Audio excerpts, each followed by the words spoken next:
Webcam microphone up close. Webcam microphone up close.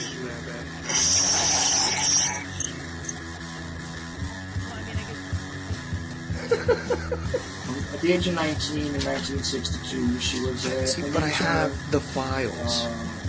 I read this stuff at the National Archives, and I read these other things. I said to myself, how can that be possible? The brain, days and the fondle slab of choice, and on computers, internet, professional wrestlers, and not Jesse Ventura style. It doesn't matter where the cartoon comes from, as long as it's real. It doesn't. It's hard to get real information because seriously, they don't want you to have just these two sources. Whenever I try to prove out one, it's not. If you expect your government to tell you the truth, you're going to sadly disappoint another one of these things.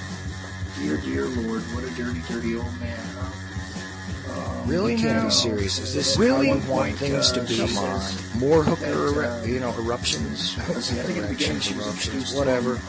Like Dave Powers kind of... Really? Allegedly broadcast live from Pima Region 2. Within the borders of the formerly united and currently occupied states of America, we bring you the Ochelli Effect. I damn sure know I'm an original. We have... Oh boy, all that noise in my headphones means it's Saturday night and we're live on UCY.TV radio. Anyway, tonight I got something a little special for you. Whoop. There's a little more noise there, hoping for it to go away. Oh, technical problems. I love it. I'll be able to take some phone calls tonight, but like I said, I got a special one for you because here's a guy who I have known of for many years, and now I'm going to date myself just a little bit. I'm sure that John will laugh at me when I do because he's a bit older than me, but the thing is that the first time I heard of this guy, I got a hold of a VHS tape back in the, I believe it was somewhere around 1990 or 92, somewhere in there. And that VHS tape was all about Jim Garrison. And it was called the Assassination Tapes, the Jim Garrison Tapes. The JFK Assassination, this is the way MPI marketed it. The JFK Assassination, the Jim Garrison Tapes. And it featured a whole lot of interviews on this guy Garrison, whom I had only known via some mentions in the HSCA papers and things that I had studied, things like this in the past. But this gentleman, who has a deep, rich background in entertainment, as well as being a very intelligent thinker, at least that's what I see publicly, even to this day, this gentleman created, or was involved in the creation, of one of the sort of first reality TV shows even. Which I watched as a child, enjoyed, and all that. So really, this is going to be an interesting night, and we're going to have a conversation with Mr. John Barber, the guy who created the Garrison tapes, and is really just a multi-talented guy, and I'm so happy to have you on, John. How are you doing tonight? Well, Chuck, I'm just doing absolutely fine, and thank you so much for having me on, and good luck in your endeavor with this internet show.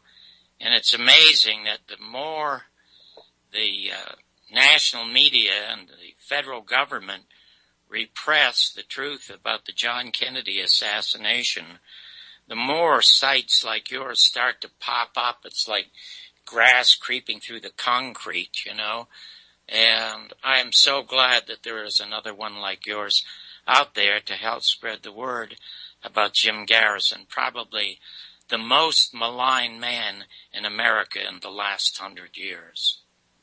I can't argue with a single thing you just said, John. And I've got to say that, if you want to look at some of this stuff on the internet, I definitely refer you to Mr. Barber's video. But as background, if you wanted to see how he was being maligned, even at the time when he was trying to hold the only publicly ever attempted trial of anyone in the assassination of John F. Kennedy, when he took Clay Shaw to trial, if you want to see what happened during that and how the media covered it, you can find online, because I posted it myself, the NBC white paper, which NBC did not want to have released anywhere, by the way. after some years and all of, us lunatics that were digging into the actual truth, wanted to get a hold of this thing. They didn't even want it released. But I made sure it got out there, as well as Garrison's response, which are posted both to some of my YouTube channels, Daily Motion channels. But one of my reference points for Garrison was always Mr. Barber's tape. Before we get deeper into Garrison, though, I'd like you to just talk about a little bit about your background, because you're just a fascinating guy anyway, John. Well, thanks, Chuck. I'll tell you, it's hard to imagine that I originally had started out in this business as an actor. Well, let me rewind my life tape a little bit.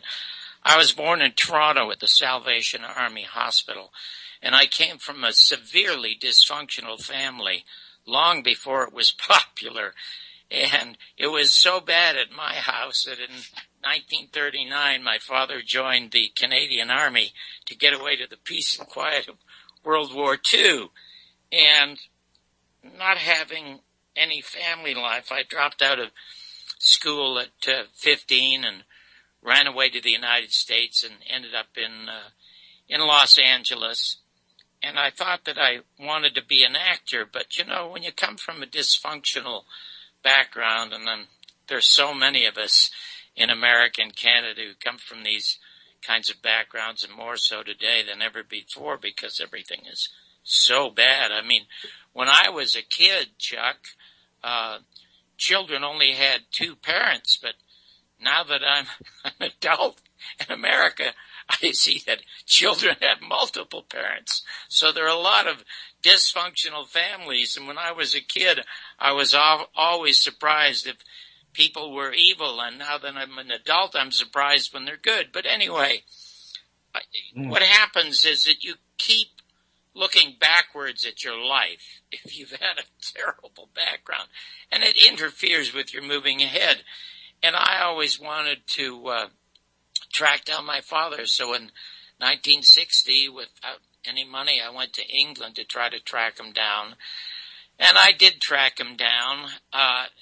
He had remarried without divorcing my mother. He owned a very successful advertising agency in Scotland. And it was not a lifestyle that I wanted to be a part of.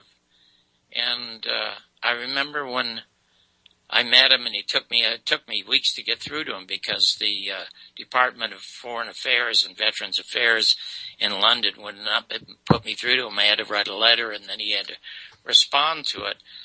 But he was extremely gracious, and he drove me up there, and his chauffeur drove his limousine. And the first thing I saw him doing was singing a commercial for like a Pillsbury Doughboy. And I thought to myself, and I said to him, "You mean to tell me you gave up 2 children," and I was only young at the time, "you gave up 2 children and a wife to sing for the Pillsbury Doughboy?" Wow. And I was heartbroken. I didn't want to say it, but it just flirted. So our relationship was severed right then and there. And I remember taking the train back to London, and I passed a little town called Farnham, Surrey, and I was reading the paper, and they were looking for actors to audition for a repertory company. So I got off the train, and I went to the Castle Theatre in Farnham, Surrey, and I auditioned as an actor, and I was there for nearly a year. And it was the most wonderful experience, Chuck, because every 2 weeks you would be doing a different play. And I often wondered, why is it that so many British actors, Richard Burton and all of these guys, become such horrible drunks? Because in America, as somebody who used to be in show business yourself as a singer, in America, if you want to be an actor, you got to get a job as a waiter, you got to get a job as a gas station attendant, you got to struggle. But in England, you get into these rep companies, and you're paid to learn your craft and to perform, which is the most important thing. You get to perform before an audience. But you know what? After a year, I suddenly thought to myself, Chuck, this is all make-believe. While I love doing Shakespeare, I mean, I still recite Richard III. Now was the winter of our discontent, made glorious summer by the son of York, and all the clouds that lowered upon our house in the deep bosom of the ocean buried. I mean, I can recite this for hours, for crying out loud, and I love it. But you know what? It's an escape from reality. So I thought, I don't want to do that. I don't want to escape into reality, 6 hours a day. I want to live my reality. So I went back to California, and I got into a boarding house on La Brea Avenue at Hollywood, and this was in the middle 50s. Got myself a job in the mailroom at Paramount Studios, and I tell you a couple of interesting stories about that. In any event, I don't know which story to tell first, but I'll tell you this story first. Well, California is an interesting place. I spent a little bit of time out there. I always say to people, it's definitely like another planet. That's for sure. Yeah. One of the jobs that I got before I got the job at Paramount Studios, I got a job at a place called Byerly's Orange Juice, and I used to have to sit by a conveyor belt about 12 feet off the ground and pick the rotten oranges out of the regular oranges. One morning I was walking home. I had the midnight shift. I was walking home. It was around 7:30 in the morning. So I walked all the way up Highland, all the way up La Brea. The boarding house was 2 blocks from Hollywood Boulevard in the corner. And I noticed this Cadillac convertible coming down the street. And of course it was on the opposite side of the street on my left, and veered over right to the wrong side of the street and right next to me. And this very English voice said, "How are you? Coming home from a party?" And I said, "No, I'm coming home from work." He says, "Would you like breakfast, young man?" And I said, "No, thanks." I turned around and walked in the house. And as I got to the door, I turned around. I'd recognized that voice. It was Cary Grant. Anyway, when I got the job at Paramount Studios, out of curiosity, they were making a movie called Houseboat with Sophia Loren on. So I thought I'd go down there and just watch from the wings while they performed. And of course, it's hard not to take your eyes off of Sophia Loren. And since she was there in person, I never saw Cary Grant because he looked unbelievably dull while he was acting with Sophia Loren, who was very vivacious. Anyway, the next day, I went into what they call a dailies to see them. And on the screen, you could not take your eyes off of Cary Grant.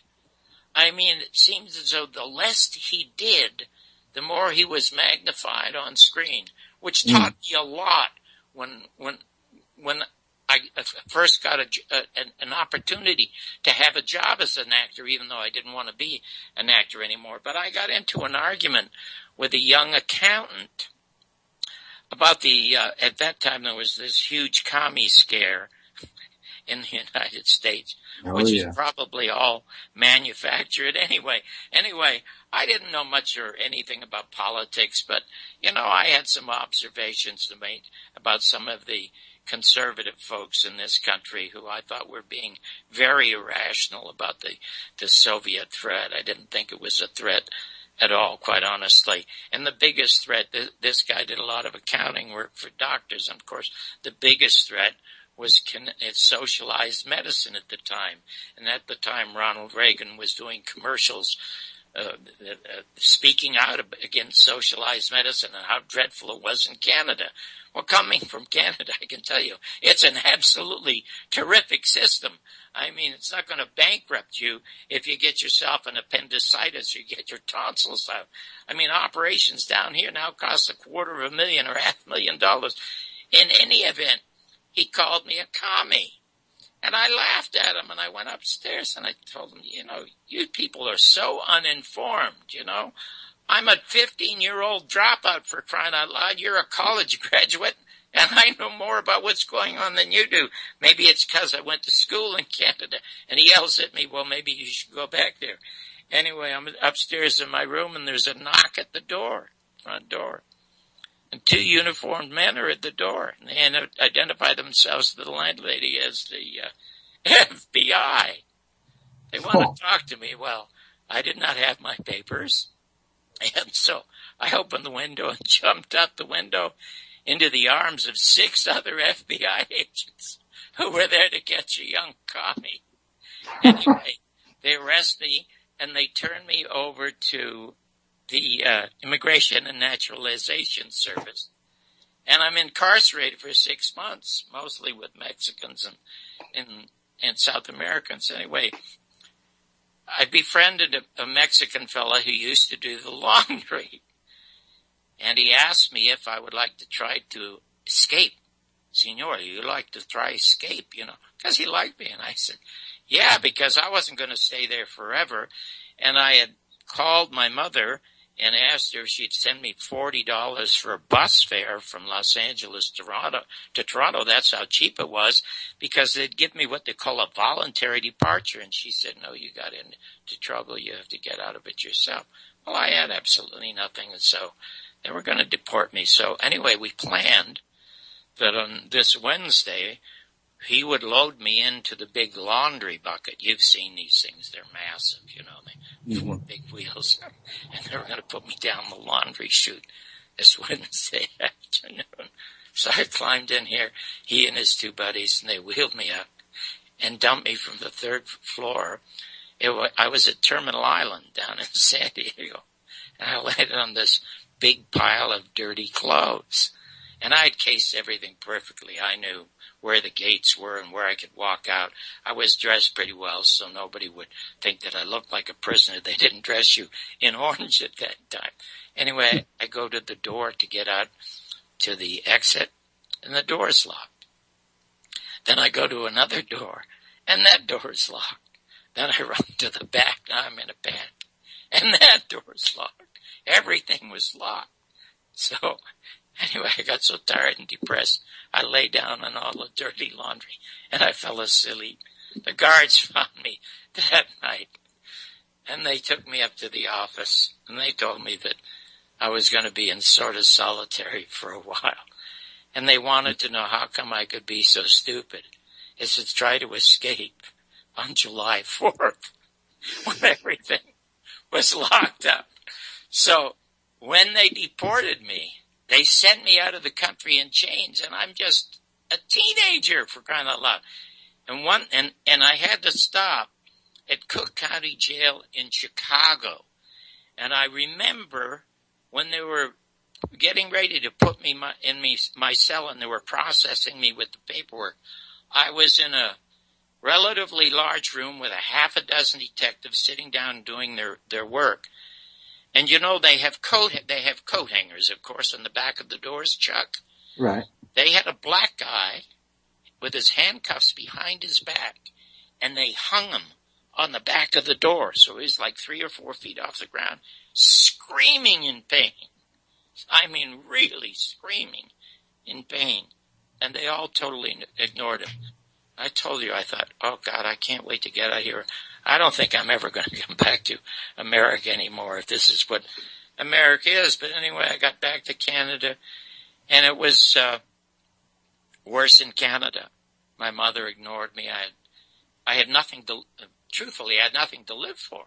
I was never suicidal, but I had realized, you know what? I cannot look backwards at my life any longer.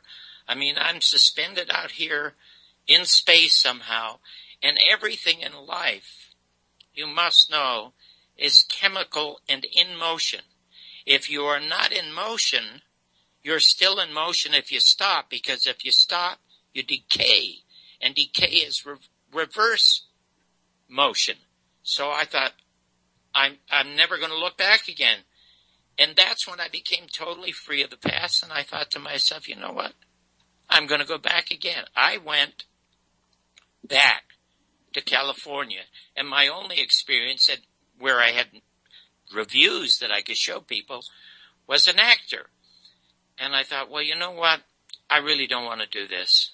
I decided what I was going to do, because my heroes in television, Chuck, were two. My first hero was Jack Paar.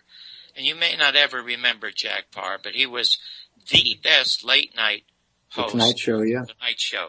And I'll tell you how wonderful this guy was. He had intellectuals on like Gore Vidal, William Buckley, Malcolm Muggeridge, Alexander King, who was a junkie painter. He had the greatest, most original comics on. He was the first one to give the Smothers Brothers a break. And he was the first, I don't know if you remember Mike Nichols and Elaine May. Mike Nichols and Elaine May, he auditioned at the Russian Tea Room over lunch, booked him on the show that night. Now, they were very intellectual, and the audience never laughed. And he stopped, went down to the audience, pointed his finger at him, and said, "These kids are funny, and they're going to keep coming back here till you get it." He had Jonathan Winters on, Oscar Levant. I mean, just fabulous, fabulous people. That was never, ever, ever true of Johnny Carson, who was not only an anti-intellectual, the meanest, most insecure human being I ever met in show business. Even though he did funny monologues on a show, he was a dreadful human being, and he used to brag about putting Flip Wilson on a show. I don't know if you remember Flip, Geraldine, yeah. Devil Made Me Do It. The only reason he had Flip Wilson on the show, and I said this on the air publicly when years later I became a critic on NBC, where he had his show and Bob Hope had his show, and I bombed them both on their own network.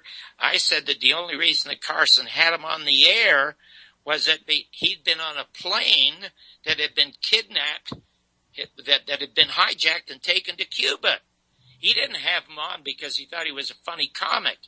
He had him on because he could tell the story, because it was top news, all these hijackings going to Cuba. But I'll get back to the Carson story in a little bit. And in any event. Oh, yeah, because I was going to say, John, the whole incident with Carson and Garrison was one of the worst things I've ever seen on a television interview during that time period. It was absolutely atrocious. The way he just simply sat there and did nothing but say, well, how is that a fact? I hope we get back to that. Go ahead, John. We can either talk about that now, or I just want, to give you and your audience some idea of my background and how I went from that to creating the most successful original show in the history of American television, which was Real People. But strangely enough, my entire creative life in show business has been closely and accidentally aligned with Jim Garrison. And it's funny because when I decided I was going to become a comic, what I did is I would sit down and because I was interested in news and everything, I wrote mostly topical material.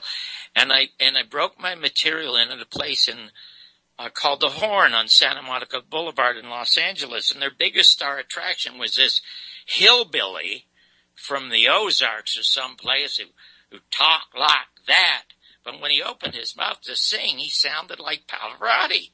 And it was Jim Nabors. And Jim Nabors became a huge fan of mine. As a matter of fact, the day he got No Time for Sergeants, which was a movie, he stayed late to see my act.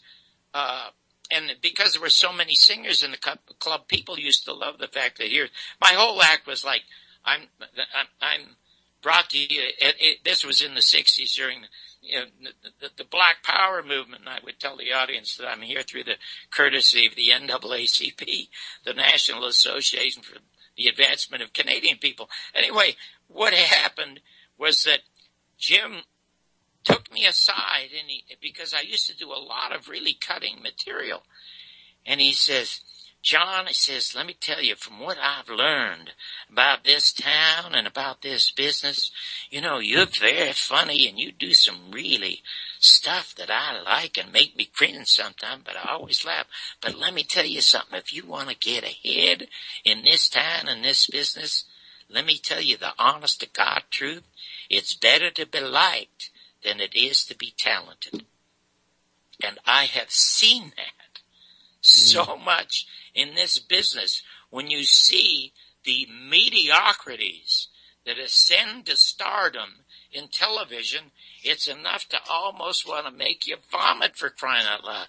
It's like the end of that wonderful movie, Amadeus. I don't know if you remember the film, but Salieri, who used to steal Wagner's stuff, is now in an insane asylum, and they're wheeling him through the asylum, and he says he's the god of the mediocres, and he's forgiving all the mediocrities who've taken over the world. Well, not only have they taken over show business, they've taken over our culture, they've taken over our government. When I was a youngster, there were 30 or 40 people I admired who were intellectuals. They don't exist anymore in this country. There's one really great intellectual in America, and that's Chris Hedges, that nobody hears about. But in any event, when I met my wife, she was sang for the Earl Hines Orchestra, and I met her. My second professional job was at the Hungry Eye in San Francisco. And she introduced me. When we got back to Los Angeles, she introduced me to Red Fox, who became my longest friend in show business and my biggest mentor. And Red Fox said something that was so profound in his act. Chucky said, "Heroes ain't born, they're cornered." Well, oh yeah, I love Jim Red Fox. Garrison was cornered by the truth of finding out about the Kennedy assassination, because when it happened in 1963 and the Warren Commission report came out in 64, he believed it. He believed it because he believed his government. But it was only an accidental meeting, as you know, from the documentary that made him change his mind. And when he changed his mind, he bought the Warren Commission is 26 volumes. He bought 3 sets of it at one of his office, one at home, and one in his car. And he memorized the whole thing. And that's why, because Lee Harvey Oswald and Clay Shaw and David Ferry lived in New Orleans, it was his responsibility to investigate it. So he became a reluctant hero because he was trapped by the truth and he couldn't give it up. Anyway, I'm going to tell you why I stopped being in show business as an actor. This fellow who used to produce the Johnny Carson show, his name was Freddie de Cordova. He was doing a pilot for a show called Manly and the Mob. And a fellow who had befriended me, his name was Chris Hayward. He and his partner, Alan Burns, created a show called The Munsters. Are you familiar with the show? Oh, absolutely. Okay, get this. His agent stole the concept and sold it to Screen Gems, and it took them 10 years in a lawsuit to beat their agent and get their show and their money back. I mean, that's how corrupt that business is. Anyway, he was doing a pilot for a show called Ace of the Mounties, and Bob Newhart at the time was a big star, and they couldn't afford to get him, but they wanted a guy who sort of resembled Bob Newhart. And he saw me on the Merv Griffin show. I was on the Merv Griffin show regularly. As a matter of fact, when Merv went to CBS, he recommended me to Westinghouse as the replacement, and so I was under contract to them for $600 a week for 6 months while they were negotiating with David Frost. And when I substituted for Merv, my numbers were better than Merv's because people were used to somebody doing a funny monologue at the top of the show, and they used my numbers to get David Frost's money down. Even though I told the head of Westinghouse, that guy can never make it. You can't have an Englishman coming on American television and being critical of America. You just can't do it. And, of course, CNN found that out with Piers Morgan, for crying out loud. Nobody would ever watch the guy, and nobody ever watched David Frost. But in any event, he says to me, "Would you come and do a test for me?" I said, "I'd be happy to." So, anyway, I get up and I show up for the test, dressed as a Mountie. ABC decides to cancel the test. They think they have somebody else who'd be better than I would. So anyway, Chris Hayward calls me back. He says, John, they may have the guy, but we don't like him. Alan and I don't like him, but we think you'd be much better, even though you're unknown. We have to get a dog for him. We're testing German Shepherds. He said, would you mind walking a few dogs for us? So anyway, I showed up with a dog leash, and they decided they weren't even going to do the pilot at all. So I was left with the dog leash. But Chris called me back and he said, hold it a second. A friend of mine, Freddie de Cordova, is doing this pilot about a bumbling detective. Now, at the time, Peter Sellers was a huge hit as Pink Panther Inspector movies. Clouseau. Yeah. And he was brilliant in that. Anyway, as you know, American television's going to try to steal the idea. And so they do a thing. They commission these two guys, Jerry Gardner and Dee Caruso, who used to write jokes for John Kennedy, to write this pilot called Manly and the Mob. So, anyway. Wow. I'm number 33 on the list. They're going to test 33 people. I'm number 33 on the list, including on the list is Barbara Streisand's husband. Can't recall his name offhand. George Carlin. And another couple of very famous comics. And Chris would call me after every test and with glee and say, John, they're bombing. And I kept saying, well, Mr. Hayward, I couldn't call him Chris, Mr. Hayward, if they're bombing, I'm not going to do any better. He says, hey, kid, you'll do a lot better. So anyway, it came time for me to do the test. And Freddie de Cordova sets up the cameras and everything, and he says, well, go ahead and start. And I said, before we start, Mr. de Cordova, could I come over and talk to you a minute? He said, certainly. So I went over and I said to him, Mr. de Cordova, this is a ripoff of Peter Sellers' Inspector Clouseau, isn't it? And he says, yes, it is. Young man, it is. You're learning a lot about American television. I said, well, the thing is that the dialogue really isn't that funny.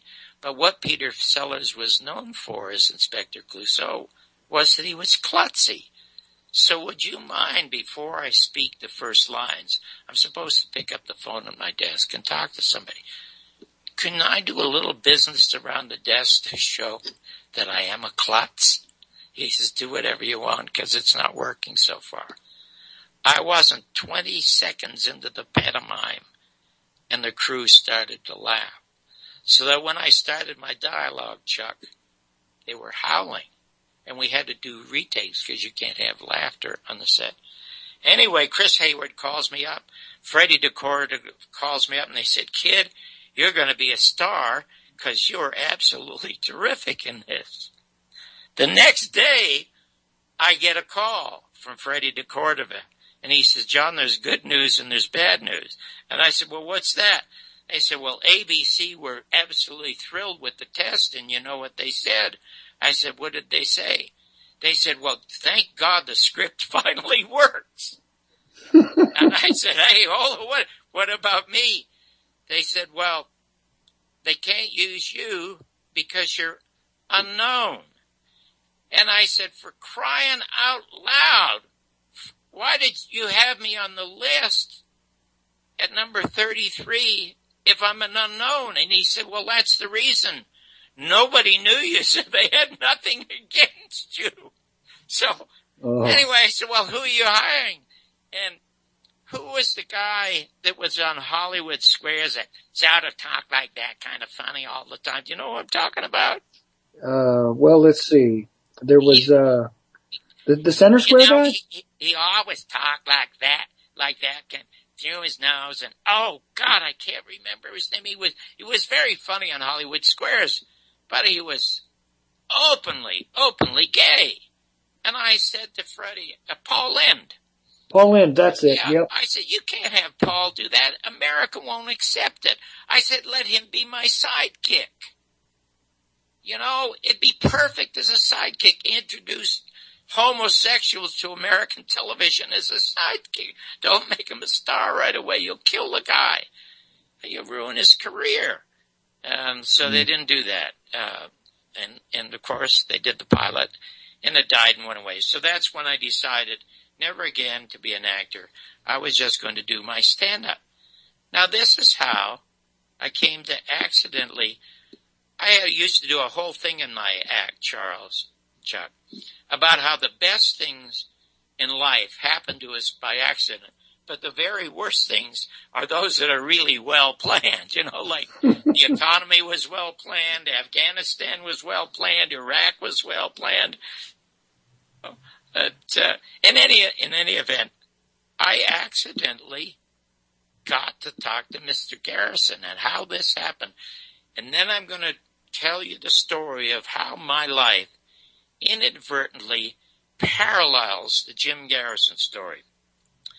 They were starting a morning news show on ABC in 1970. They had done nothing but cartoons or movies in the morning.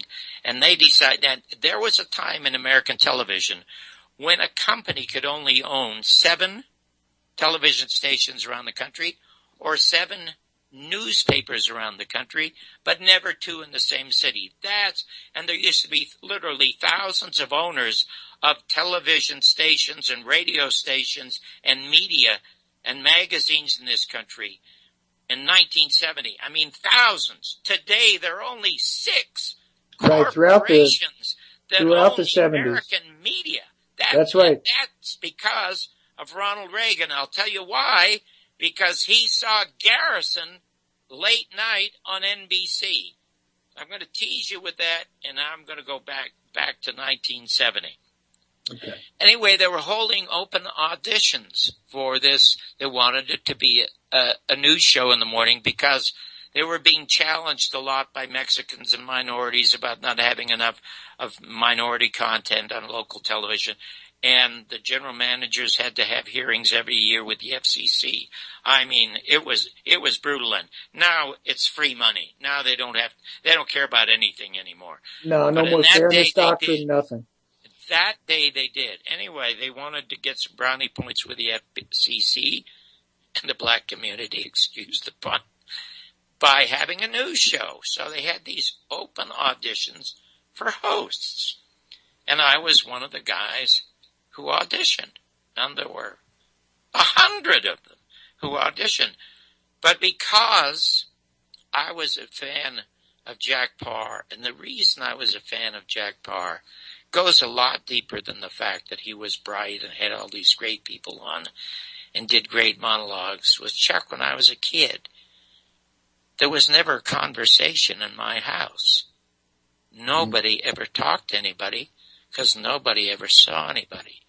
So when I would watch Jack Paar, I would sit there spellbound because he would sit and talk to people. And I thought, my God, how interesting. Somebody can earn a living actually talking meaningfully to someone. So that was sunk in deeper to me than did the jokes or the guests. So when I auditioned and I had to interview somebody, and it was a stranger, I didn't know who it was. I just had to do like a 3 or 4 minute interview.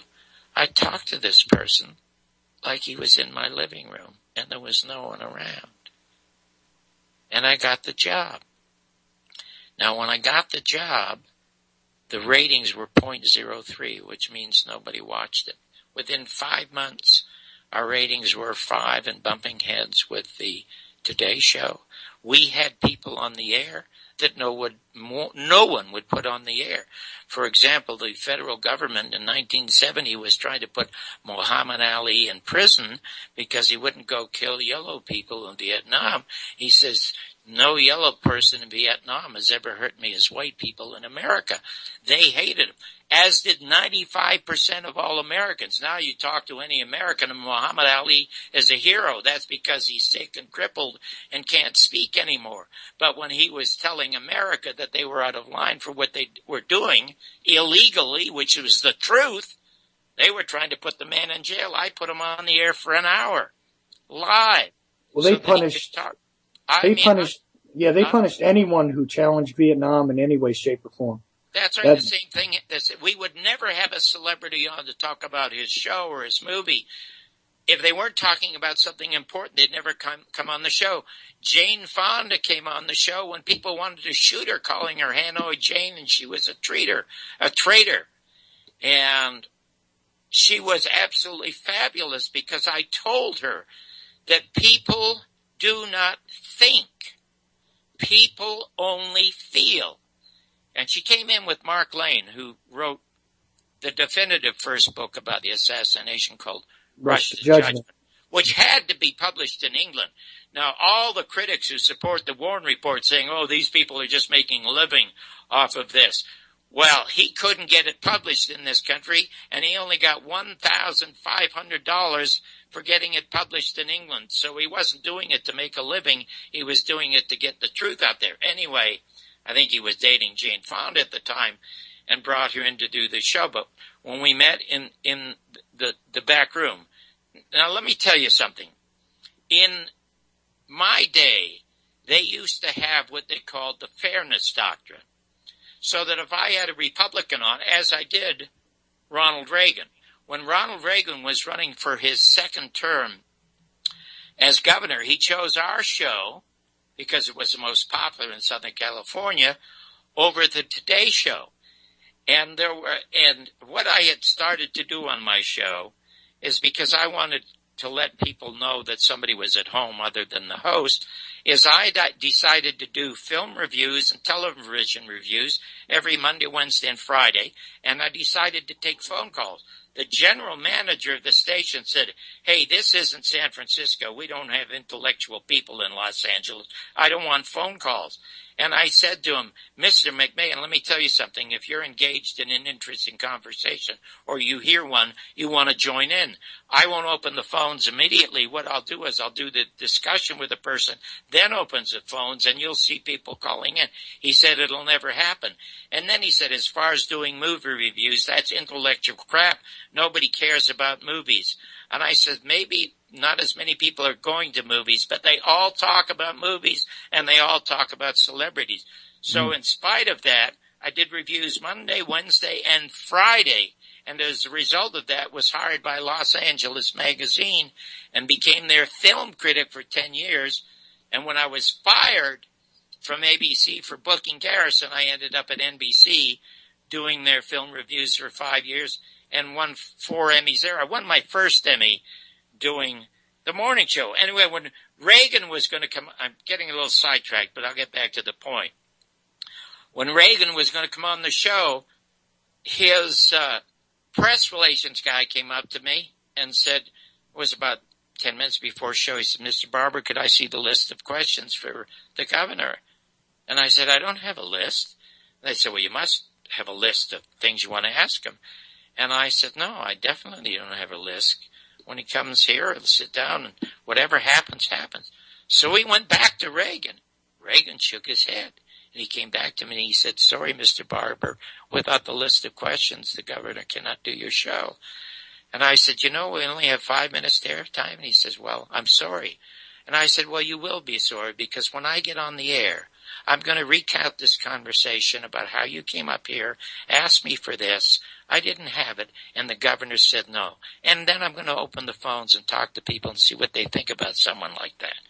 He ran over to Reagan, and Reagan ran over to me, grabbed me and shook my hand and said, John, I can't wait to talk to you. And I had this great picture, which I would love to send you, of Ronald Reagan standing, clutching my hand, and thanking me for being on the show. But in any event, when I was talking to Jane Fonda, I said, you know what? What I want to get at is when I had Reagan on the show, I had to have a Democrat on the show. I had to have a socialist on the show. I had to have a Nazi on the show. Anybody who could prove they could get 5% of the popular vote had to be on the show. Right, and that was part of the broadcast standards all over the place. That was right, and Reagan got rid of it because of Garrison, which we'll get to in a bit, I hope. Because I'm trying to give you as much background about me and about my challenges in trying to tell Jim's story. Anyway, I said to Jane Fonda, I said, people do not think. They do not reason. They only feel. And you have a tendency to yell at people. And she yelled at me, and she said, "What the F are you talking about? You don't know what you're talking about." So I said, "I'll prove it to you right now." And I held up my index finger in my right hand. And I said, "Miss Fonda, how many fingers am I holding up?" She said, "1," quizzically. Then I held up all my fingers in my left hand, and I screamed at her so everybody could see. I called her a commie bitch and a hairy bitch. She was an extremely hairy woman. Women are very sensitive about being hairy, either on the face or the legs or the arms, and she was extremely hairy. And I hollered it as loud as I could and said, "Okay, God damn it, how many fingers are on my left hand?" She couldn't answer me. And I said, "See that? You saw the 5 fingers, but you were so repelled by the messenger, you couldn't answer it. Now, I've got to tell you something. I agree with everything you're saying about the Vietnam War. Lyndon Johnson's a war criminal. McNamara's a war criminal. But I can't say that. I'll get fired. I have to have everybody on, and I'm going to ask you tough questions because you have to justify your position. But you talk to me just as conversationally, as sweetly as I'm talking to you, no matter how tough the question." She came out, and I said, because, 85% of America hates you. 10% agree with you, and 5% are undecided. You'll sway that at 5%. Well, I'm telling you, she got, aside from getting some horrifying phone calls, she got some unbelievably great phone calls from some very prominent people. Anyway, that was the kind of show we had. And it was shooting up in the ratings, and everybody was talking about it. So, like most Americans, and I guess like you and anybody else, too young to actually probably remember it. But when the Warren Report came out, or rather in 1963, when everybody started talking about the fact that Lee Harvey Oswald did it, and there was no conspiracy, like everyone else, I wasn't even a citizen yet, but I wanted to believe my government, and this is where I wanted to be, because this was the main office. Everything else was America's branch office. Every other country in the world was a branch office for America, but this was the main office, and this is where I wanted to be. And here I was, this poor kid, had no shoes at one time, and now I'm hosting this terrific show. Only in America, I thought so. Anyway, I believed the government, even though I read everything I could about it. But I was street smart, Chuck, and the thought kept going through my head. A Garrison arrests Clay Shaw in 1967, and now the media comes out and they say the guy's an idiot, he's an egomaniac, he's got no proof, and they're just killing the guy. And for a year and a half they kept doing this, and I kept saying to some friends of mine, hold it. If Garrison has nothing, why doesn't the federal government get out of his way and let him fall on his face? Well, finally, after 2 years, there was no choice. And they had, and he got Clay Shaw to trial, and he lost the trial. But here's what you never hear about. First of all, he wasn't after the real conviction for his being involved with the CIA and a conspiracy. He was after the perjury conviction, because he had 65 witnesses who saw him with David Ferrie and Lee Harvey Oswald, and he won that part of it. And the federal government stepped in and stopped the investigation, because what the government does when they're after gangsters, they try to get them on perjury. Because if they get them on perjury, they can put them on trial, and they can get all kinds of information out of them. But the government did not want Clay Shaw on trial. They stepped in and interfered with that. So, in any event, the other thing is, in recent years, John, we've even discovered after the JFK Records Act, which I'm sure you're aware of, that there were even literally intelligence agency assets which were directed to interfere with Garrison's investigation, and this stuff was only released really in the 1990s. Yes, if he had, when we did the last word on the assassination, the live webcast, the 31st of January from UNLV, we had Joan Mellon on in the panel along with Dick Russell and Jim Mars, and she recounts that and she produces the documents. And if Garrison had those documents, he would have had a conviction in that particular case. But what they don't know about how decent a man Garrison was, in order to protect Clay Shaw's rights. When Clay Shaw was arrested, they found all kinds of S&M homosexual paraphernalia around his apartment. The guy was a screaming masochist and sadist. And Jim Garrison ordered his staff never to report that to anyone. He didn't want that to color the investigation of the prosecution because it had nothing to do with the murder of John Kennedy. And also, you know what, John? Let me just interrupt you a second because I want to say something there. Also, Garrison refused to prosecute individuals that were being charged with crimes against nature, which at that time encompassed homosexuality, any of these sort of, crimes of sexual perversion and all these things, which were on the books in New Orleans. He was the first person to hire a woman attorney as his assistant. And secondly, he would not prosecute James Baldwin and a bookseller in New Orleans who was selling James Baldwin's book, The Fire Next Time. He says it's a First Amendment right. I'm not prosecuting the guy. And everybody in town came down on him. Remember, this is the 60s. Mm-hmm. The 60s, and he still would not prosecute because it said it was a First Amendment right. But to show you what he did to further protect Clay Shaw, he went through a grand jury. The grand jury moved to indict Clay Shaw. Then, in order to further protect Clay Shaw, he went before a panel of 3 judges. Which was not necessary at that time for the district attorney to do in any way, shape, or form. Not necessary at all. Just trying to protect his rights. So, a fellow named Diamond, who was Clay Shaw's attorney, who was interviewed in my documentary, The Garrison Tapes, what he tried to do is he tried to introduce, to get the case dropped, he tried to introduce the 26 volumes of the Warren Report as evidence. And 3 judges threw it out, calling it hearsay. Mm-hmm. You never, ever hear those stories. And I'll tell you, I did the news for a lot of years on NBC with Tom Brokaw.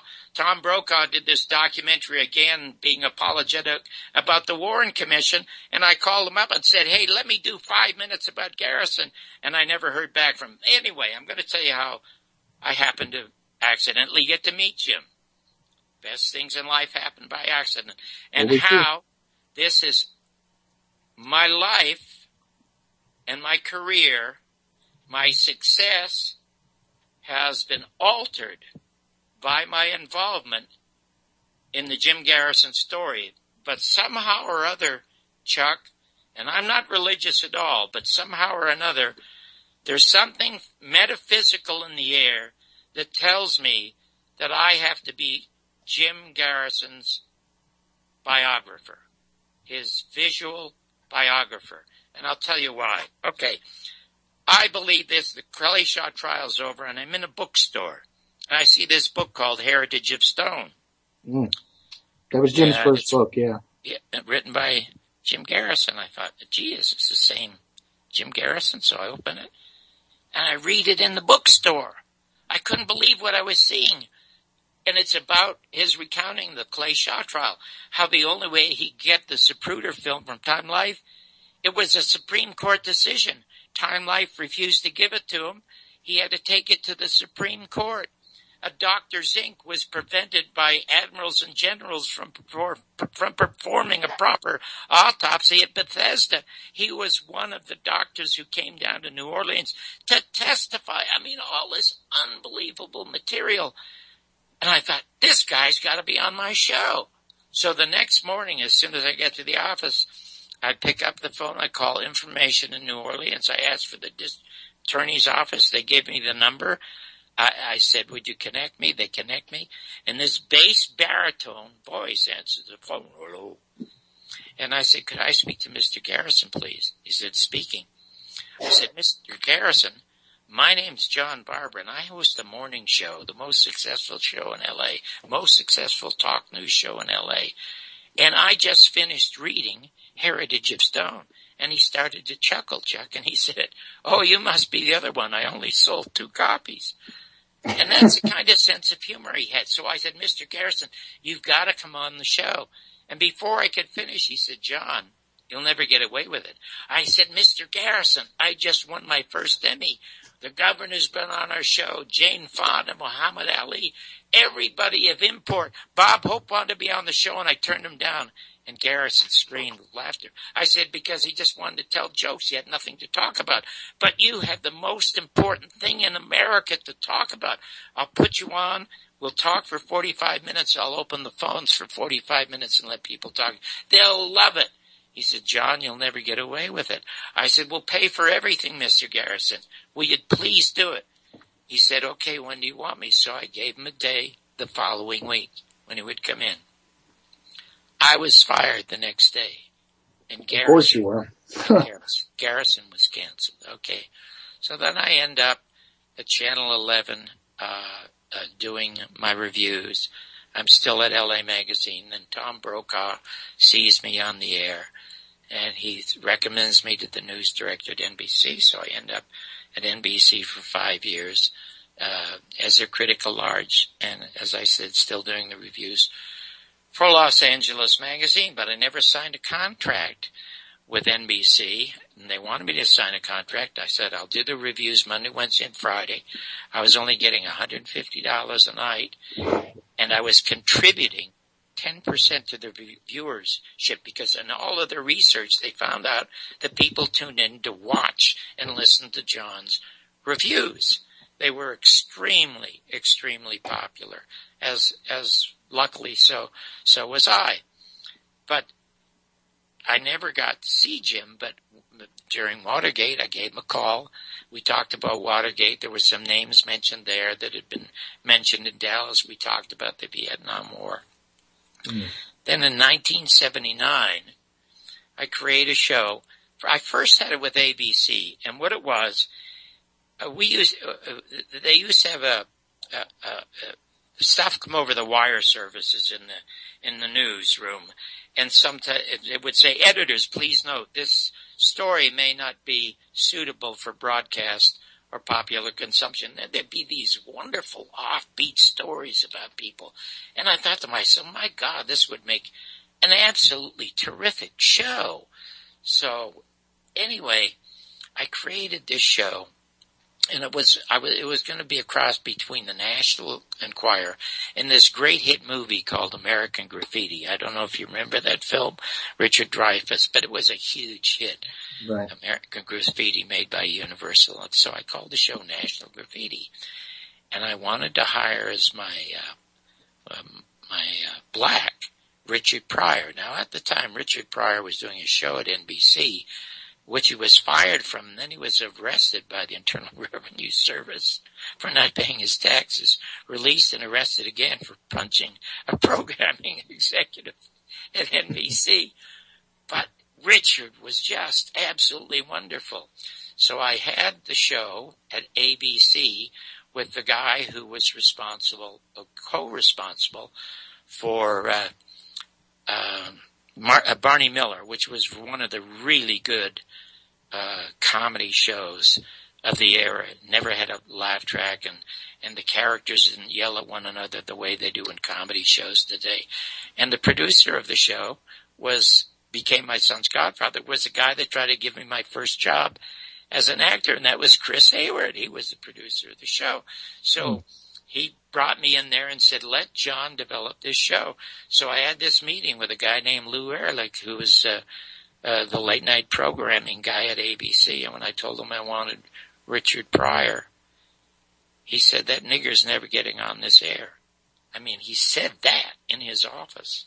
And I said, "Well, Mr. Ehrlich, I don't know what you know about him. He may have some trouble with the law, but he puts 10,000 people into seats in auditoriums. He fills them. That kid is going to be a major star someday." And he laughed at me and said, "You know what, John? You mean shit in television." And he said, "I don't know why Danny Arnold hired you." So anyway, it went by the boards, right? And I'd gone out and shot all this fabulous material. So I took the material and I went to the 2 or 3 people I knew. Grant Tinker I knew, who was sort of a fan for a while. He looked at the stuff. He said, John, nobody cares about reality television. You've got to write stuff. They like stars. They like actors that they know. Everybody turned it down. Now I'll show you how things happen by accident. I had been, in 1979, while I was still a critic at MSNBC, I got a call from a guy by the name of George Slaughter. George Slaughter was the original producer of a show called Laugh-In, which was really kind of a breakthrough comedy show. A lot of stuff that he stole from Ernie Kovacs. And the title, which came from a guy named Digby Wolfe, he was an Australian alcoholic and comedy writer, and he was great at both. But he came up with the title Laugh-In because of all that. George Slaughter has been taking bows for creating the title ever since, but it wasn't him, rest assured. Anyway, he called me, and I answered the phone in my little cubbyhole at NBC, and he said, John, could you do me a favor? And I said, what is that? He said, I love your reviews. I mean, some of the lines are really, really funny. He said, would you mind if I use some of them on my new Laugh-In? He said, I'll pay you for them. And I didn't ask him how much. And I said, well, how many of these shows are you doing? He said, well, we got an order to do 4. And we have a lot of new people that we've discovered we're going to put on the air. And I said, I'll tell you what I'll do, Mr. Slaughter, because everything is so quick in your show. Let me also be your critic at large on Laugh-In, and I'll write my own material. You can pay me a modest fee as a performer and a modest fee as a writer, whatever that is. And he said, you're hired. You start tomorrow. So they did these 4 specials. He started out with 17 writers. One of them was a girl that dated David Letterman for a number of years, but he never ended up marrying her. And after the very first show, he got rid of 13 of those writers, and there were only 4 of us left. Myself, Digby Wolfe, George Slaughter, and a woman named Candace Rockland. Anyway, they were going to have Sinatra on as one of the guests. Mm-hmm. So I wrote a bunch of material, and I used to go down on the set, which was empty. They never had an audience for Laugh-In. It was all canned laughter. And it's this big cavernous set. And I always sit in the very, very back row and watch. Anyway, it comes to the point where they're rehearsing Sinatra's lines. And Sinatra reads some stuff, and he calls it crap and throws it away, calls it crap and throws it away. And then he finds something. He laughs. He says, I like this. Go through some, I like this, I like. So he found 4 or 5 things he liked. He said, who wrote this shit? Well, Slaughter didn't say anything, but I recognized it as mine, and I didn't say anything. But Digby Wolfe said, Mr. Sinatra, that kid's sitting way up there, he wrote it. So Sinatra looks up at me, waves his finger, and I come down to the set. He said, kid, how'd you like to write for me? And I said, what do you mean? He said, I'll talk to you later, but how would you like to write for me? So I became Sinatra's comedy ghostwriter, and whenever he had to give a speech or something, I would write it for him. When Hubert Humphrey, they had the ceremony for Hubert Humphrey when he was going to retire because they found out he had cancer, I wrote all of that for Sinatra. His angry letters to the editor, some of which are mentioned in Kitty Kelly's book, My Way, which is the unauthorized biography of Sinatra. Mm-hmm. Anyway, and I called him Francis. And we used to talk frequently on the phone, and I have this great letter on my wall about how he wants to do something with me. So any event, nobody thought the real people would make it. And the NBC was supposed to have the Olympics on at that time, and the Olympics were canceled. So when real people debuted on America's least successful network, it had a very bad rating. But guess what, Chuck? It got 6,000 letters. It got 5,000 more letters than the most popular show on American television. So NBC figured they had something, and these 4 and 6 specials all of a sudden became 13, and then all of a sudden became 22, and now I was producing the show. Now, originally, Slaughter wanted to hire God, this Jewish comic to be one of the hosts. Trying to remember. And the Jackie Mason? No, not Jackie. Jackie was wonderful, by the way, at the time. When I first saw Jackie Mason on Ed Sullivan, I remember his very first joke when he was on Ed Sullivan's show. He says, "I'm so insecure. I go to a football game. When they huddle, I think they're talking about me." I mean, that's 50 years ago, and I can still remember. I howled because it was such a terrific joke. There was a tall, blonde girl singer who used to play the English piano player who starred in 10. Who was that? Come on, you're a musician. Huh? Wow. Dudley Moore. Dudley. Oh. You remember Dudley? Yeah, I remember Dudley, sure. Okay, well, he had a 6'2" blonde girlfriend.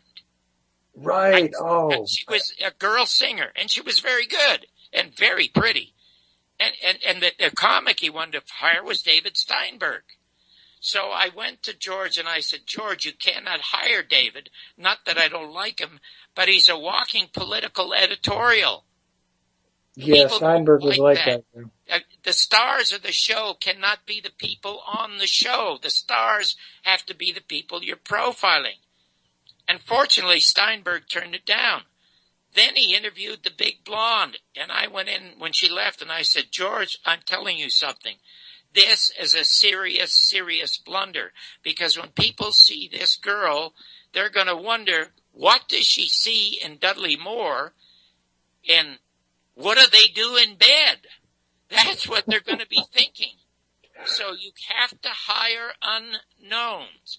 And he said, "Well, you're not unknown." I said, "I'm unknown outside of Los Angeles. Nobody remembers me from the Dean Martin shows or from Joey Bishop's show or from Merv Griffin's show. Nobody knows of me. That was late night stuff. They only know me in town."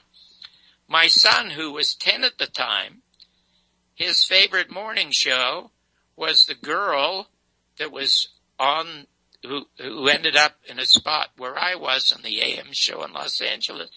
Her name was Sarah Purcell. So I took a look at her and I thought, gee, she's very, very pleasant. So I called George and I said, "Can I bring in a girl named Sarah Purcell? She's got the morning show. You can watch her if you want, but I'll bring her in." So I brought her in and she sat down on the sofa and she was very, very charming. She was married at the time, a guy named Purcell. And George hired her and gave my son, who was a huge Superman fan, this massive classic poster of Superman autographed, which my son still has. But anyway, what happened is the show started out almost nowhere and ended up in 1 year as the #1 show in American television. And I wrote and edited nearly every one of those hours in their entirety. In their entirety. That show was mine. And very, very few people, except the people who on the show, know that. And one of the dumbest people that we had on the show was Byron Allen. And I'll say this quite honestly.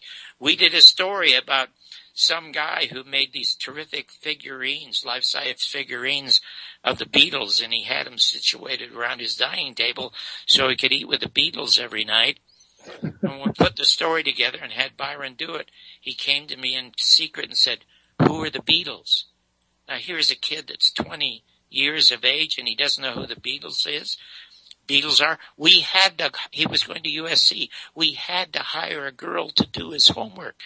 Then when I went to New Orleans, went to New Orleans when I was going to interview Jim Garrison, but I had to do some real people stories. So we did stories about one of them was about the most famous black tap dancer in a street performer in New Orleans, and his name was Pork Chop, and he was about the same size as Sammy Davis Jr., but could outdance him, could outdance everybody except probably Fred Astaire. And anyway, in doing the introduction to him, we mentioned something about the famous, one of the most famous, aside from Satchmo and such, and Byron Allen says to me, "Who's Satchmo?"